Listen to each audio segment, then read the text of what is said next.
This is a look at the last part under functional nervous system. It's a continuation of part D, central nervous system, but it deals with the parts of the brain, starting with the medulla and working our way up. Pons and cerebellum, then midbrain, thalamus and hypothalamus, and ending with the cerebellum. It deals with a very general anatomy and function of these parts of the brain. This is a sagittal section of the brain. We'll use it for reference. Remember the clinical subdivisions. This was a convenient frame of reference. There's the spinal cord, brain stem, the cerebellum, and the cerebrum. The brain stem includes the medulla, the pons, the midbrain, the thalamus, and the hypothalamus. The medulla, it arises from the embryonic myelencephalon.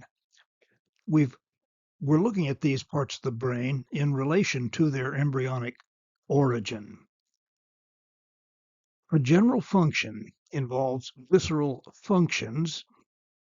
I'll list the general function of each major part in the simplified way that we introduced earlier. The white matter, we'll look at white matter of each part and then gray matter of each part. In the medulla, the white matter includes the pyramids. These are motor tracts. Many of the fibers cross, visible on the anterior surface of the brainstem. It's called the decussation of the pyramids. The medial lemniscus, these are sensory tracts. They also extend up into the pons and the midbrain. They're internal to the midbrain. The gray matter includes the nucleus gracilis and the nucleus cuneatus. We've mentioned these. They're relays in the fasciculus gracilis and cuneatus. They relay somatic sensory information about proprioception from muscle spindles and Golgi tendon organs, and touch from tactile, that is, Meissner's corpuscles, to the cerebral cortex. The reticular formation is another form of gray matter in the medulla. It's divided generally into a descending and an ascending system. It consists of rather scattered gray matter in the medulla. It also extends up into the pons, the midbrain, and the diencephalon. The descending system is a motor system, and it relays information from the hypothalamus to the internal organs. The extrapyramidal areas of the skeletal muscles are also present. The ascending system, mainly the reticular activating system, is a sensory system that relays information from branches of the sensory pathways. Remember the posterior column, the spinothalamic, plus auditory and visual pathways through the thalamus to the cerebral cortex. It functions in consciousness. The gray matter of the medulla includes the cardiac center. It handles heart activity. The respiratory center, at least part of it, it deals with breathing. The vasomotor center has to do with blood pressure. There are vestibular nuclei that are concerned with balance, and nuclei for some of the cranial nerves. Number 8, the auditory, 9, the glossopharyngeal, 10, the vagus, 11, the 12, the hypoglossal. Number 11, the spinal accessory, arises in the spinal cord, not in the medulla. Other functions of the gray matter of the medulla involve vomiting, sneezing, coughing. Some ask, can a person live without a brain? We often wonder, can a person live without a liver or a kidney? What about a brain? A person can live without many of the organs, but what about the brain? Well, let's look at the story of Miracle Mike. In the 1940s, a farmer was attempting to cut off the head of a chicken. Now, in those days, you grab the chicken by the legs, you plop it down on a stump, and whack it with an axe. Well, he missed. Most of the head was cut off, but the brain stem remained. The chicken survived, actually for several years, without a head. It was fed with an eyedropper into the esophagus, which was exposed. Let's look at the pons and the cerebellum. They arise from the embryonic metencephalon. Pons, general function is to link the two halves of the cerebellum. The gray matter of the pons includes nuclei for 4 of the cranial nerves. Number 5, the trigeminal, number 6, the abducens, number 7, the facial, and number 8, the auditory.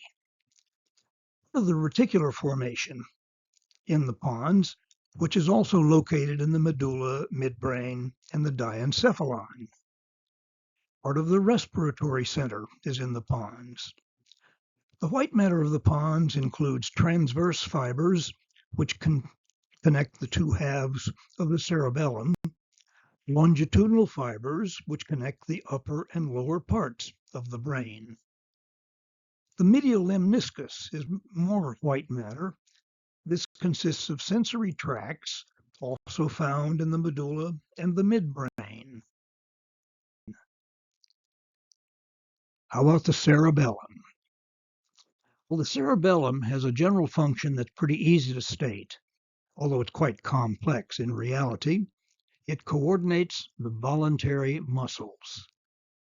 The gray matter contains centers for skeletal muscle movement and equilibrium. The white matter consists of tracts. There's one called the superior cerebellar peduncle, transmitting to the upper brain centers. There's the middle cerebellar peduncle, continuous with the transverse fibers of the pons. These transmit to the opposite cerebellar hemisphere. The inferior cerebellar peduncles transmit to lower brain centers. Imagine you're standing next to a post and you wrap your hands around the post, grasp your fingers. Your arms would represent the middle cerebellar peduncles. The post might be the brainstem. Raise your arms up. Now they represent the superior cerebellar peduncles transmitting to the upper brain center. Your legs, in this case, would represent the lower cerebellar peduncles. Dysfunction of the cerebellum involves awkwardness of intentional movement. We'll come back to this.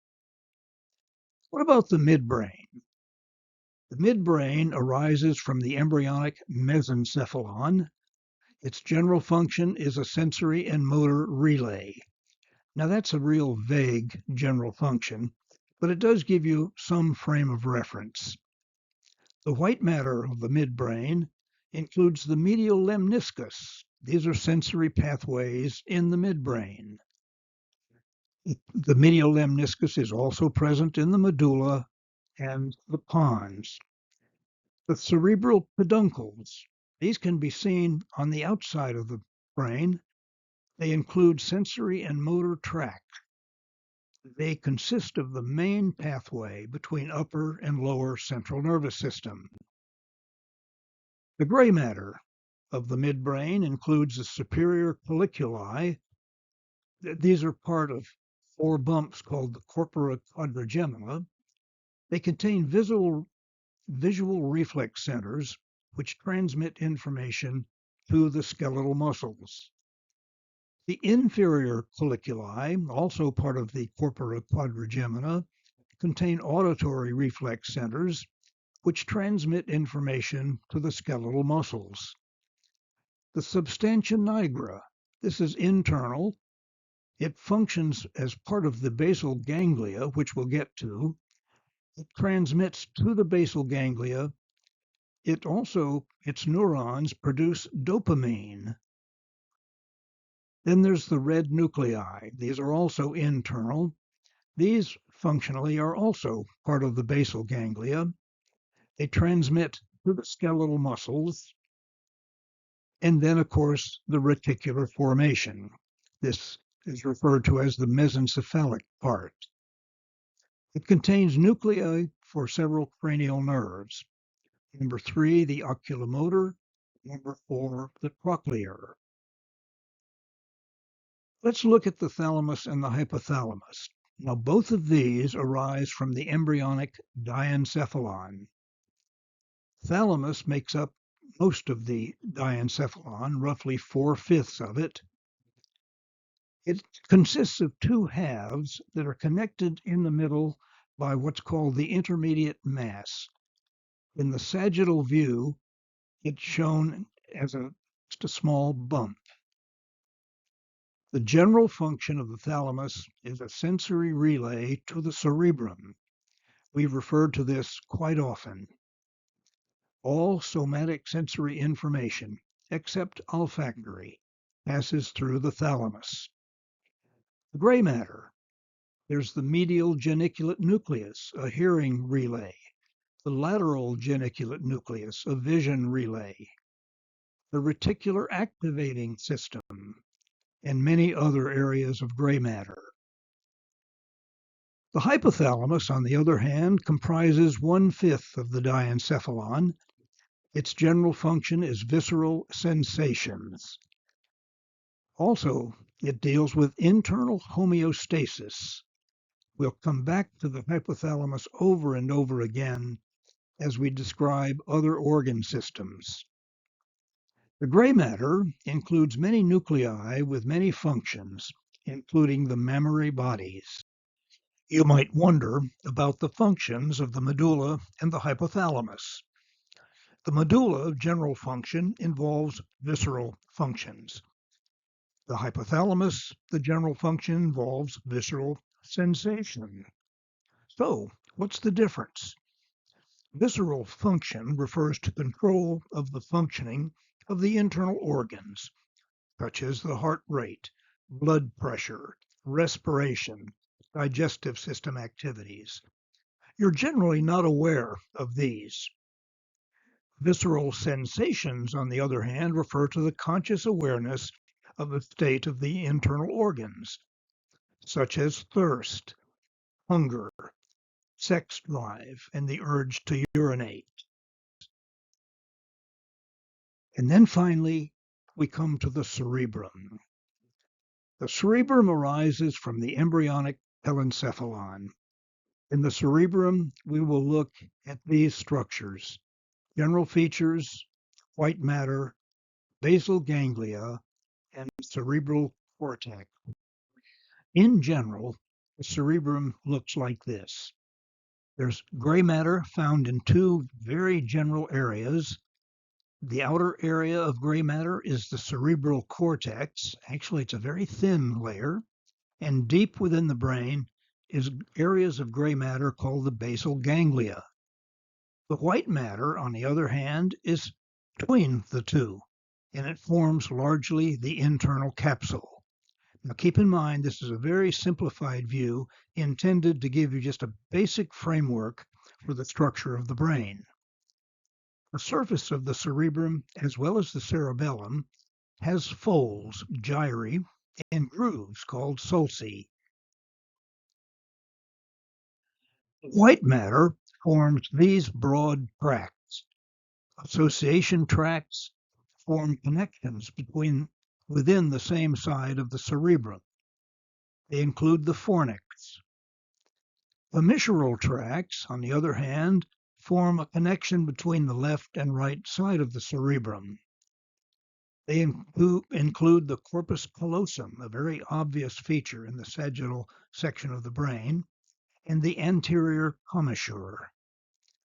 Projection tracts form connections between the upper and lower parts of the central nervous system. The internal capsule is an example. The olfactory and optic tracts are examples. Let's look at the basal ganglia. Basal ganglia consist of Somatic motor areas in the cerebrum are located deep in the temporal lobe. I've shown three views.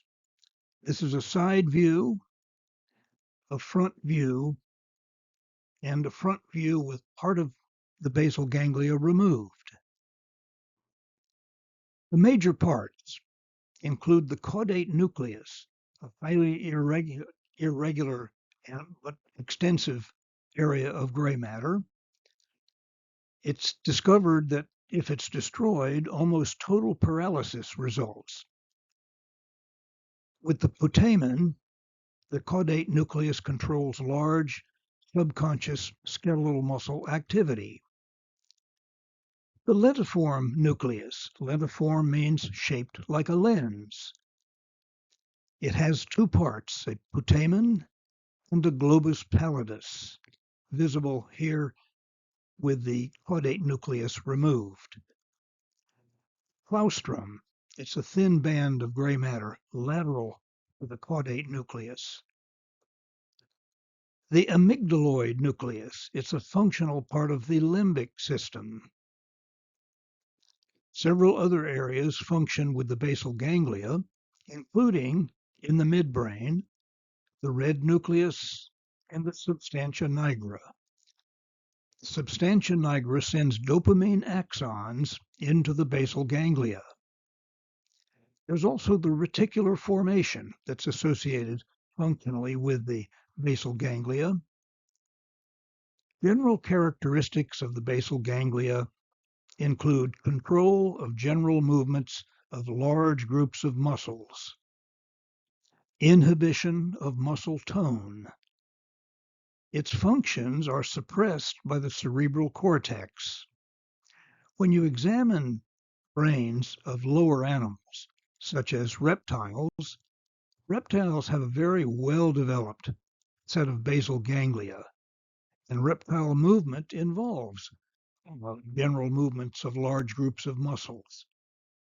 But as animals evolved into higher forms, the cerebral cortex, that is, motor areas in the cerebral cortex, began to take over much of the muscular activity because these areas allow for very precise movement. The major input to the basal ganglia is from the cerebral cortex.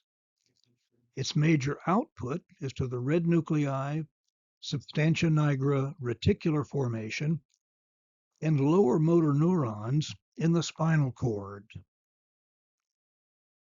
What about the cerebrum, or the cerebral cortex? The cerebral cortex is divided into two cerebral hemispheres.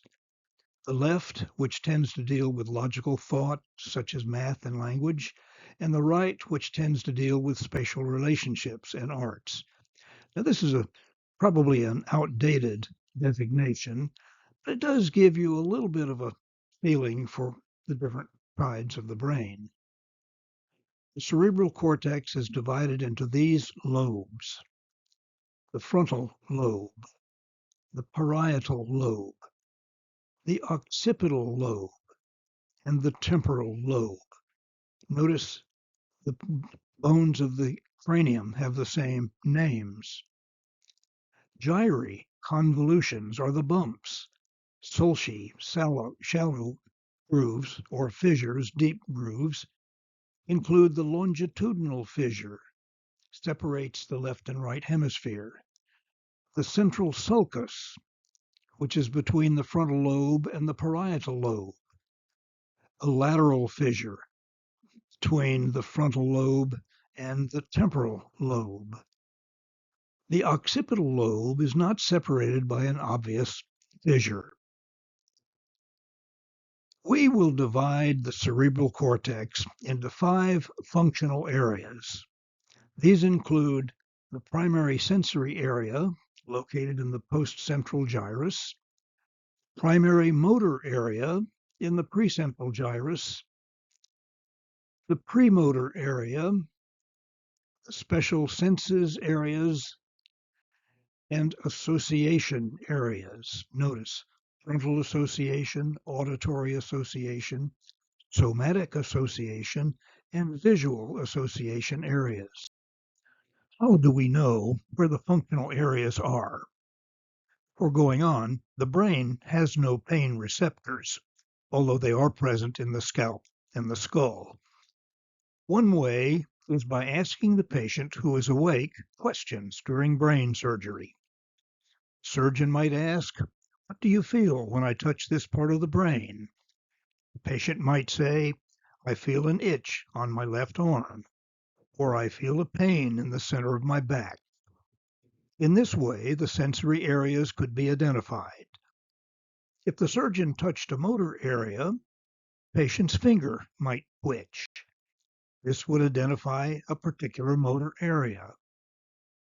The surgeon might even ask the patient to perform a task, such as playing a musical instrument, to locate a part of the brain. The primary sensory area, that is, the postcentral gyrus, also referred to as the somatosensory area or the somatic area. Notice somatosensory refers to somatic, that is, conscious part of the body, and sensory. Its functions are serving as the first destination or relay of somatic sensory information arising in the cerebrum.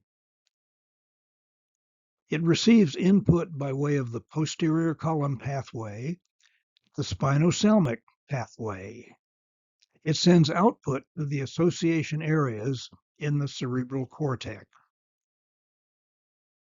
The primary motor area, located in the precentral gyrus, it functions as the final relay of somatic motor information, that is, conscious voluntary information, leaving the cerebral cortex.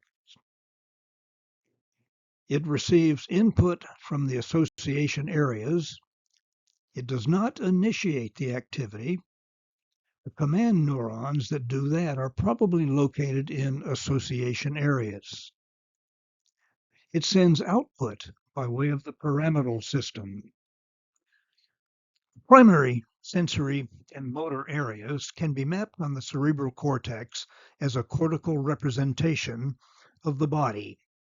If you laid the human body on the surface of either area, the size of the body parts would correspond to the size of the corresponding gray matter. For example, a large mouth and a small trunk. The representation would be upside down, with the lower part of the body shown in the upper part of the area and the upper part of the body shown in the lower parts. Then there's the premotor area. It functions as coordinator for somatic motor output. It coordinates the activity of the primary motor area. Here's an example. Let's say you play the piano. The primary motor area would instruct the muscles to hit each key separately, but the premotor area would coordinate all of those activities so you hit the keys in the proper order. Or we could use a typewriter or a keyboard as an example. The primary motor area allows your index finger to hit the K key and the L key.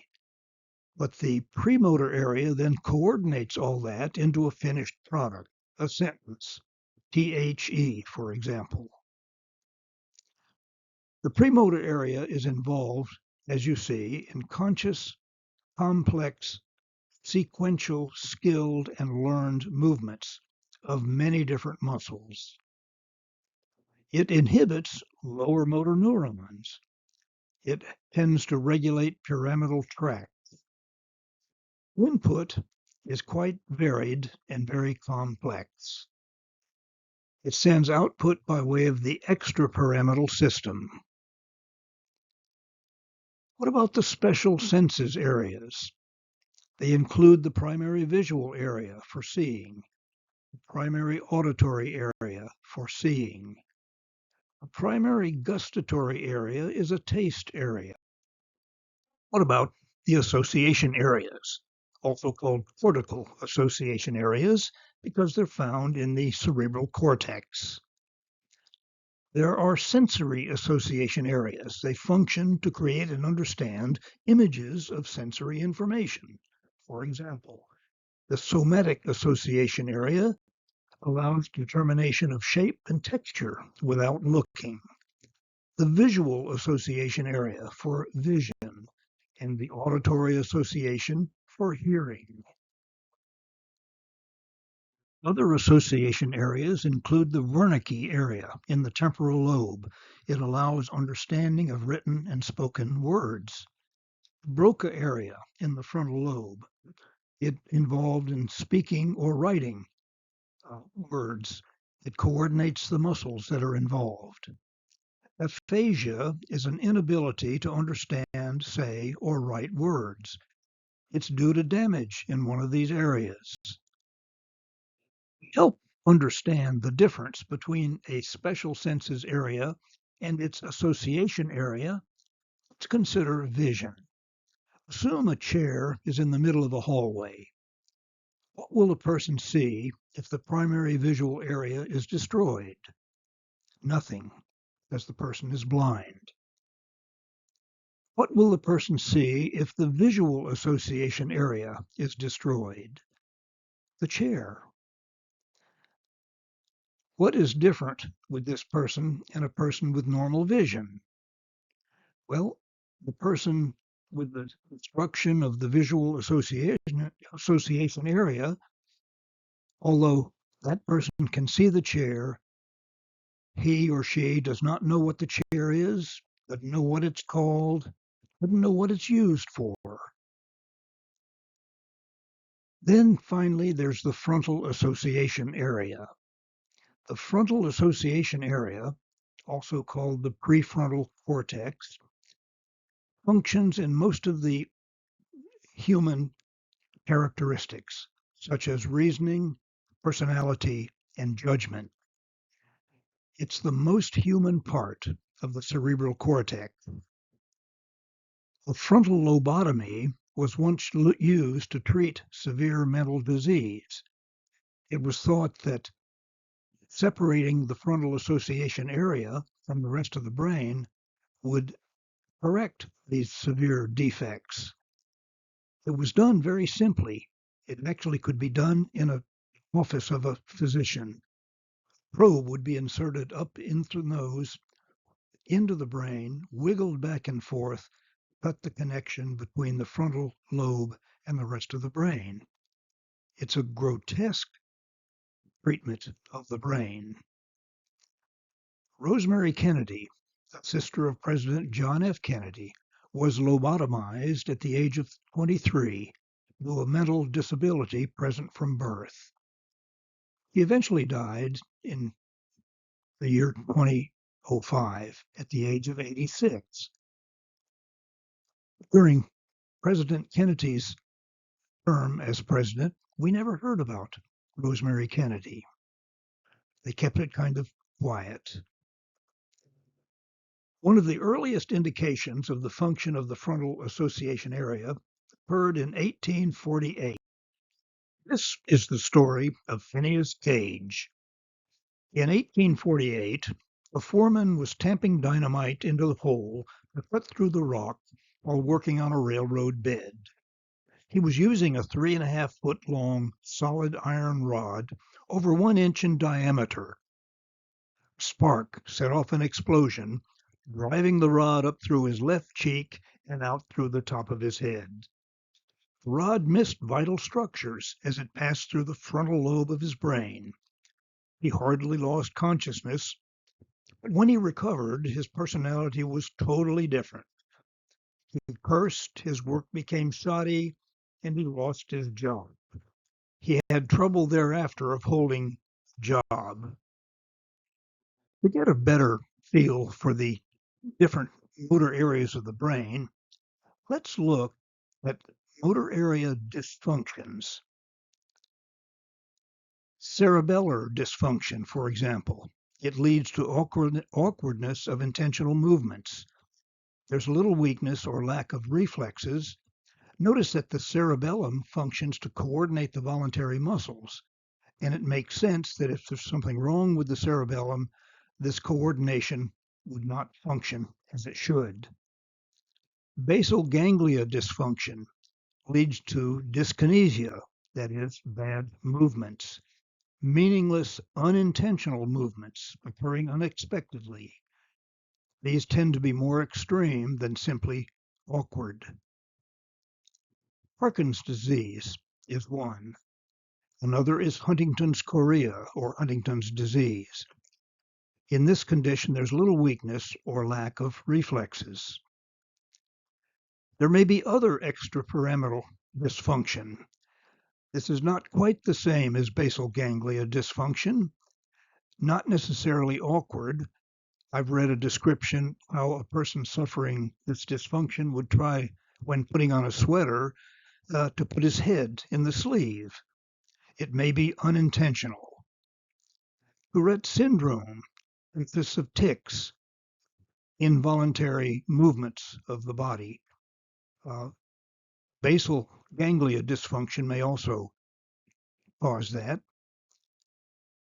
Primary motor area dysfunction leads to paralysis. Let's look at some of these in a little more detail. For example, Parkinson's disease involves a decreased supply of dopamine from the substantia nigra neurons to the basal ganglia. It's characterized by tremors. Katharine Hepburn, famous movie actress, suffered from Parkinson's during her later years, but she continued to act. If you see some of her older movies, her voice quivered, her head shook, but she continued to act. She died in the year 2003 at the age of 96. Huntington's chorea. This is characterized by uncontrolled dance-like movements, twisting, turning, flapping movements, later followed by mental deterioration. It was thought years ago that witches who were prosecuted in New England had Huntington's chorea. Woody Guthrie, a folk singer, died of disease at the age of 40. Tourette syndrome.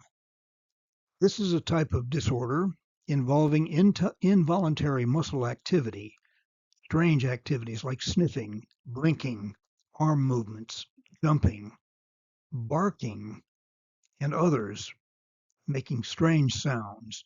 I once listened to an interview on the radio of someone with Tourette's, and I kept hearing a bark and grunting and these kinds of things. Jim Eisenreich was a former Major League ball player. He suffered from Tourette's. When he first came up to the major leagues with the Minnesota Twins, his teammates thought he was just weird or crazy. Later on, he underwent treatment and he became actually a very successful ball player. Let's summarize these pathways we've been talking about. Senses are stimulated. Nerve impulses travel by way of first-order neurons and second-order neurons and third-order neurons to the primary sensory areas in the cerebral cortex. Impulses travel from there to sensory association areas for processing, then to many other areas for further processing. Impulses reach eventually the premotor area and other motor areas, travel along primary motor areas in the cerebral cortex, and then they're transmitted by way of upper motor neurons and lower motor neurons to the muscles or glands. Let's look briefly at emotions. The limbic system is a major area for emotions and learning. Parts include the cingulate gyrus, the hippocampus, the amygdala. Some of these were introduced with the basal ganglia. They receive input from centers that process sensory information. They send visceral output to the hypothalamus and the medulla, and somatic output to the frontal association area. There are other parts as well. Regarding memory, memory appears to involve something called synaptic plasticity, the ability of synapses to be modified or removed or added. Three types of memory seem to exist. Immediate memory lasts for a few seconds. Perhaps this is based on reverberating circuits. Short-term memory. This lasts for up to a few hours. It may be due to facilitated synapses, repeated synaptic activity due to many impulses arriving along the presynaptic neurons quickly. It's easy to see how important short-term memory is. Let's say you walk in a room, you search the wall for the light switch, you find it, you turn the light on. You do what you came to do, and then when it's time to leave, you don't have to hunt for the light switch again. You know right where it is, you flip it off and leave the room. Long-term memory lasts up to a lifetime. This involves synaptic plasticity, it appears. It may also involve changes in receptors in the presynaptic neuron that promote new synapses. The hippocampus plays a role in organizing input into short and long-term memory. It seems to be involved in remembering facts and events. Declarative memory. Evidence seems to indicate that turning genes on and off in neurons, especially between the hippocampus and the thalamus, has an effect on memory. The temporal cortex seems to store memory. Caudate nucleus is apparently linked to memory of procedures. Some people can remember every single event in their life. Most people's earliest memories start around the age of 4, but around 30 people are known to have a condition called HSAM, highly superior autobiographical memory, or hyperthymesia. They can remember every single thing they did on any given date. This condition was first described in 2006. And now you have completed Unit 12, the functional organization of the nervous system. You're ready to progress to Unit 13, the senses.